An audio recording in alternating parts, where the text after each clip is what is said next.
তৃণমূল প্রার্থীর বিরুদ্ধে মানহানির মামলা। বিজেপি সাংসদকে জগাসুর তোলাবাজ বলে আক্রমণ তৃণমূল লোকসভার প্রার্থী মুকুটমণি অধিকারীর। এবার তৃণমূল প্রার্থীর বিরুদ্ধে আদালতে মানহানির মামলা করলেন সাংসদ তথা রানাঘাট কেন্দ্রের বিজেপি প্রার্থী জগন্নাথ সরকার। আদালত সেই মামলা গ্রহণ করেছে। উল্লেখ্য, 2024 লোকসভা নির্বাচনে রানাঘাট কেন্দ্রের প্রার্থী ঘোষণা করেছে বিজেপি এবং তৃণমূল। বর্তমানে সাংসদকেই বিজেপি পুনরায় রানাঘাট কেন্দ্রের প্রার্থী হিসেবে ঘোষণা করেছে। অন্যদিকে সদ্য বিজেপি থেকে তৃণমূলে আসা বিধায়ক মুকুটমণি অধিকারীকে প্রার্থী হিসেবে ঘোষণা করেছে তৃণমূল। এরপরই উভয় দল রাস্তায় নেমে পড়েছে প্রচার করতে। প্রচার চলাকালীন বিভিন্ন সংবাদ মাধ্যমে তৃণমূল প্রার্থী মুকুটমণি অধিকারী বিজেপি প্রার্থী জগন্নাথ সরকারকে আক্রমণ করেছেন। তিনি জগন্নাথ সরকারকে জগাসুর বলে আখ্যা দিয়েছেন। এবার সেই অভিযোগে রানাঘাট মহকুমা আদালতে তৃণমূল প্রার্থী মুকুটমণি অধিকারীর বিরুদ্ধে মানহানির মামলা করলেন। এ বিষয়ে সাংসদ তথা বিজেপি প্রার্থী জগন্নাথ সরকারকে আইনজীবী ও রাজা ব্যানার্জি বলেন, আমার মক্কেলের বিরুদ্ধে যে সমস্ত বক্তব্য মুকুটমণি অধিকারী করেছেন সেই কারণেই রানাঘাট আদালতের অ্যাডিশনাল ম্যাজিস্ট্রেটের কাছে মামলা দায়ের করা হয়েছে। তিনি মামলা গ্রহণ করেছেন। পরবর্তী তারিখে মামলার শুনানি হবে। জগন্নাথ সরকার যিনি বিগত দিনে পার্লামেন্টের ইলেক্টেড মেম্বার ছিলেন এবং তিনি দীর্ঘদিন ধরে একটি স্কুলের শিক্ষকতা করেছেন সুনামের সঙ্গে। এই লাস্ট 11/3/2024 একটি ডিজিটাল একটি all over India circulation electronics মিডিয়ায় আমার মক্কেলের বিরুদ্ধে মুকুটমণি অধিকারী তিনি কিছু ডিফামেটরি ওয়ার্ড ইউজ করেন এবং তাকে যে সমস্ত উদ্দেশ্য করে যে সমস্ত কথা বলা হয়, আমার মক্কেল মনে করেছে তার সম্মানহানি হচ্ছে অল ওভার ইন্ডিয়া জুড়ে এবং তার কনস্টিটিউয়েন্সিতে। সেই জন্য তিনি একটি মানহানির মামলা আজকে মুকুটমণি অধিকারীর বিরুদ্ধে ফাইল করেছেন এবং যে মামলাটা আজকে রানাঘাট অ্যাডিশনাল চিফ জুডিশিয়াল ম্যাজিস্ট্রেটের ঘরে এবং তিনি মামলাটা গ্রহণ করেছেন। গ্রহণ করে মামলাটা সাক্ষীর জন্য জুডিশিয়াল এনকোয়ারির জন্য নেক্সট ডেটে ফেলছেন। যদিও ডেটটা আমরা এখনো পাইনি, ডেটটা পাবো। আপনার নাম? রাজা ব্যানার্জি, রানাঘাট। প্রচুর পরিমাণে মতুয়া কর্মী সমর্থক এবং তার সাথে সাথে সাধারণ মানুষদের সাথে নিয়ে ব্লকে ব্লকে প্রচার শুরু করেছে। কি মনে হচ্ছে এই ভোট কিরকম হতে পারে? এই ভোট সমস্ত আমাদের পক্ষেই থাকবে, মানুষের পক্ষে এবং সমস্ত মতুয়া সমাজের সঙ্গে। আমি আগেও বলেছি, এখনো বলছি, রাজনীতির ঊর্ধ্বে উঠে ওতপ্রোতভাবে সমস্ত সমাজের মানুষের সাথে, শুধু মতুয়া নয় সমস্ত মানুষের সাথে আমরা ছিলাম, আছি, থাকবো। এবং মতুয়া সমাজের প্রত্যেকটা পাগল, গোসাই, দলপতি, যারা মতুয়া ধর্মের কাণ্ডারি, তারা প্রত্যেকে এবং ভক্তরা আমার সঙ্গে আছে।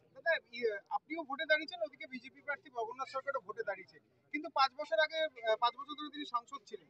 তারপর নতুন করে ভোটে দাঁড়ানোর পর একের পর এক পোস্টার বিতর্কে জর্জরিত জগন্নাথ সরকার, কি বলবেন? পোস্টারের বিষয়টা আমরা জানি না। আমরা স্বচ্ছ রাজনীতিতে বিশ্বাস করি এবং ভোট যুদ্ধে চোখে চোখ রেখে লড়াই হবে এবং 2 লাখের বেশি ভোটে এই অপদার্থ জগাসুরকে আমরা বধ করব।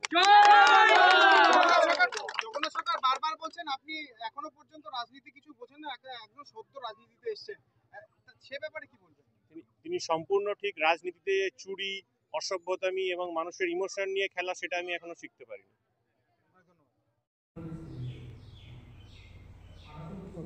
নমস্কার। রানাঘাট লোকসভাবাসী এবং পশ্চিমবঙ্গবাসী প্রত্যেকে আমার তরফ থেকে শুভেচ্ছা, অভিনন্দন, প্রণাম, ছোটদের ভালোবাসা জানাই। শুনলাম ভারতীয় জনতা পার্টির রানাঘাট লোকসভার প্রার্থী জগন্নাথ সরকার আমার বিরুদ্ধে এফআইআর করেছেন, কিন্তু একথা স্পষ্ট করে মনে রাখা প্রয়োজন, হাটে বাজারে, চায়ের দোকানে, প্রত্যেক গলিতে গলিতে কান পাতলে একই কথা শোনা যায়।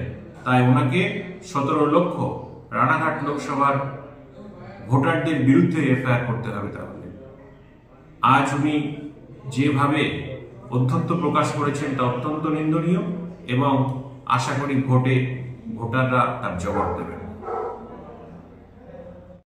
গত 11/3/2024 তারিখে একটি বেসরকারি ডিজিটাল টিভি চ্যানেলে আমার বিরুদ্ধে নাম করে, আমি একজন সাংসদ রানাঘাট লোকসভা কেন্দ্রের, তিনি আমার বিরুদ্ধে অনৈতিক, আপত্তিকর, যার কোনো প্রমাণ নাই, এই রকম কথাবার্তা সরাসরি আমার নামে অভিযোগ এনেছে যে আমি তোলাবাজি করি, মিল থেকে টাকা তুলি এবং সন্ত্রাস সৃষ্টি করি, মানুষকে ব্ল্যাকমেল করে টাকা দিই, চাকরি বিনিময়ে টাকা তুলেছি, তার কাছে নাকি প্রমাণ আছে, এই রকম কথাবার্তা আপত্তিকর বলায় স্বাভাবিক আমার সম্মান হানি হয়েছে। আমি একজন দীর্ঘ 35 বছর শিক্ষকতা করেছি একটি স্কুলে, এবং বর্তমানে আমি বিগত 5 বছর এই রানাঘাট লোকসভা কেন্দ্রের সাংসদ, এবং এবারও দল আমাকে সাংসদ হিসাবে নির্বাচিত হওয়ার জন্য মনোনীত করেছে।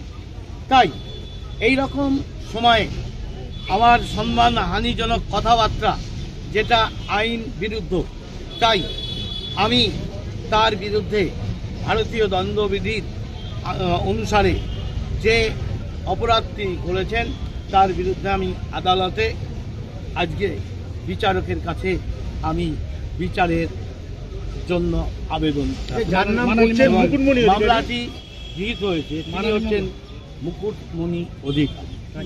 অভিযোগ মুকুটমণি অধিকারী, তিনি কোন দলের সমর্থক, কি করেন?